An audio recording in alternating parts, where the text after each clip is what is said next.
9-10 साल का रहा होगा। इक्के दुक्के छोड़कर हर एक घर में मिल जाता है।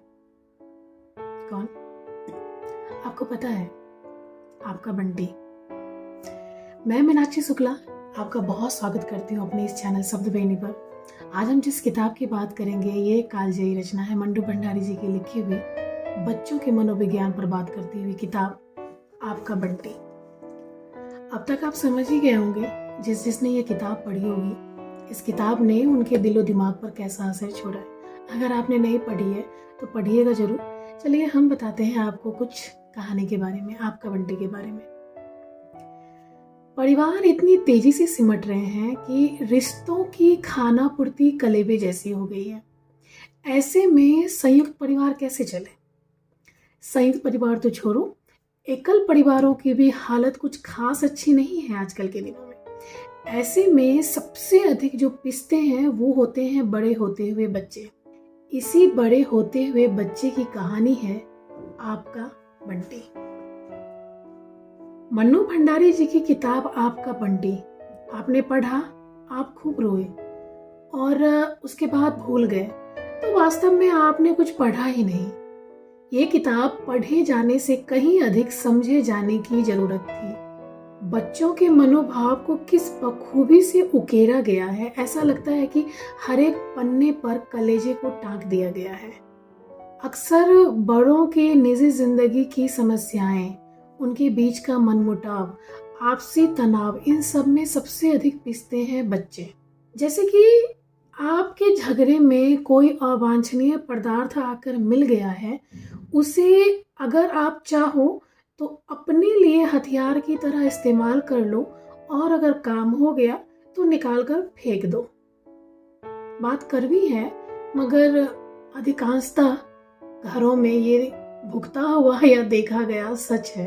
किताब में भले ही जिक्र माता पिता के अलगाव के बाद नए परिवेश में बंटी का उजड़ना दिखाया गया हो, वास्तव में आज के आधुनिक युग में भी इसके विभिन्न रूप हैं और दंश बच्चे झेलते हैं। हंसता खेलता बच्चा धीरे धीरे चुप होने लगता है। चुप की आदत भीतर कुछ खोने, कुछ न कह पाने की अकुलाहट, भावनाओं का बवंडर लिए बेचैन रहने लगता है। अपनी ओर ध्यान आकर्षित करवाने के लिए न जाने कितना प्रयत्न करता है वो बच्चा। वह चाहता है कि सामने वाले को बिना कुछ कहे मेरी बात समझ ले या मुझे समझे, गले से लगा ले, खूब प्यार दे। वो जैसे होती थी ना हमारे साथ पहले, वो वैसी ही रहे। ये कौन है? बंटी जब अपनी माँ सुकून को देखकर ये बात सोचता है तो सोचें कि एक बच्चा अपनी माँ से और क्या चाहता होगा इसके सिवाय कि उसकी माँ उसको देखे और पहले की तरह लाड़ प्यार से दुलारे और प्यार करे। बंटी कहता है कि मैं इसे नहीं जानता, ये चेहरा मेरी माँ का बिल्कुल नहीं है, वो तो बिना मेरे बोले हर बात समझ जाया करती थी। बंटी माँ को देखते हुए अक्सर सोचता कि जाने क्या खालीपन है, माँ अक्सर खाली छत को घूरा करती है, ताका करती है।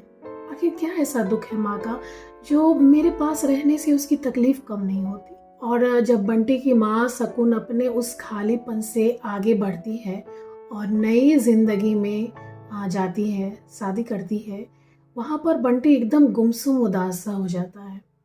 अजय और सकून के आपसी तनाव की परिणति जो होती है उसके अलगाव के बाद जब सकून अपने ज़िंदगी में आगे बढ़ती है तो धीरे धीरे बंटी को अपने से दूर करने लगती है कि अब ये बड़ा हो रहा है बच्चा, अब इसे अलग सोना चाहिए, अलग रहना चाहिए। लेकिन ये बात नन्हे बंटी को समझ में नहीं आती क्योंकि वो बड़ा हो रहा है। उसकी जो मानसिक स्थिति है बहुत तनावपूर्ण रहती है। सकून तो तनाव में है ही, साथ साथ बच्चा भी तनाव में आ जाता है। फिर धीरे धीरे अचानक से बंटी जो है माँ से दूर होने लगता है। वो सोचता है कि माँ मुझे वापस मना ले, अपने पास ले ले, पर ऐसा नहीं होता। फिर वो मन में एक नई कल्पना जो कहते हैं या यथार्थ कहें, वो वाली कहानी बनने लग जाती है। वो सोचता है कि ये नई माँ मुझे बिल्कुल अच्छी नहीं लगती, कौन है ये, इनको मेरे सिवा सब कुछ चाहिए, ऐसा क्यों है? पैसे, प्रतिष्ठा या नए परिवार, मैं इसमें कहीं नहीं हूँ। फिर भी बंटी वहाँ नए परिवेश में अपने आप को एडजस्ट करने की पूरी कोशिश करता है कि किसी तरह से सामंजस्य हो जाए। मन्नू भंडारी जी का लेखन यहाँ पर इतना शानदार है कि आप सच कहती हो, आप जब किताब पढ़ोगे ना आप कई दफ़ा रो दोगे। ऐसा लगता है कि छोटे या बड़े भाई बहनों को पूरे मन से अपनाना, मेरी या उनकी चीज़ों पर कैसे अधिकार दिखाऊं और रिश्तों पर कैसे टाँक दूं अपना बालमन। ये कहना करना, बालमन विरोध कर कर सब कुछ छोड़कर चला जाता है इस उम्मीद में कि उसकी माँ उसे देखेगी, वापस अपने पास बुला लेगी, पर माँ उसे नहीं रोकती। और परिणति ये होती है कि बंटी को शकुन का साथ छोड़कर अपने पिता अजय के पास जाना पड़ता है, और अजय उसने भी दूसरी शादी कर ली है। बंटी का कहीं कुछ नहीं रहता। अजय पिता के रूप में अफसोस करता है कि वो बड़ा क्यों नहीं हो रहा। किशोर हो रहे बच्चे में वयस्क लड़का ढूंढने लगता है पिता। कहता है, क्या बात बात पर लड़की की तरह रोते हो, इतने बड़े हो गए हो, अभी भी मम्मी से चिपक कर तुम्हें सोना है।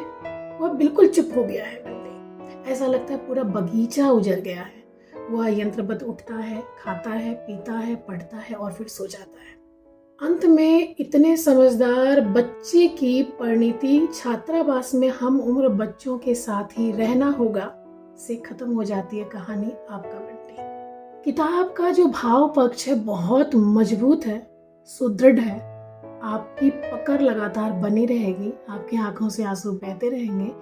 इससे इतर हम बात करें साहित्य की दुनिया में, आपका बंटी ने एक मिसाल छोड़ी है, कायम की है। कहें तो बालमन पर इस तरह से किताब अभी तक ऐसी लिखी नहीं गई है, इसको पढ़कर समझ आए। ऐसा हमें अक्सर लगता है कि बड़ों की ही मानसिक समस्याएं होती हैं, पर ऐसा नहीं है। और आजकल तो बिल्कुल नहीं है। ये किताब जब लिखी गई थी उस समय तो ये कोरी कल्पना से लोग उड़ा भी दे, पर आजकल तो इनकार भी नहीं कर सकते। जिस तरह से एकल परिवार में बच्चे बड़े हो रहे हैं, माता पिता का दोनों कामकाजी होना, बच्चों को केयर टेकर के हवाले छोड़ना, बच्चों के छोटे मोटे काम के लिए भी एक दूसरे के भरोसे या किसी और से करवाना, बच्चों को समय देने के बजाय टीवी, लैपटॉप या मोबाइल पर आमतौर में घुसे रहना और साथ ही उन्हें भी पकड़ा देना, कहीं ना कहीं पता है आपको ये बंटी हर घर में मिल जाएगा। ये बंटी गुमसुम है या चीखता हुआ है। कहानी के संदर्भ में एक बात बड़ी अच्छी है कि मन्नू भंडारी जी की कहानी सिर्फ बाल मनोविज्ञान पर बात नहीं करती है, वरन स्त्री विमर्श के उन अध्याय को भी कुदेरती है जहां शकुन अपनी महत्वाकांक्षा और पुरुष अपने दंभ के कारण अलगाव का कारण बनती है। 20वीं शताब्दी के उत्तरार्ध में स्त्रियों का आगे बढ़ना समाज के लिए किरकिरी रहा है।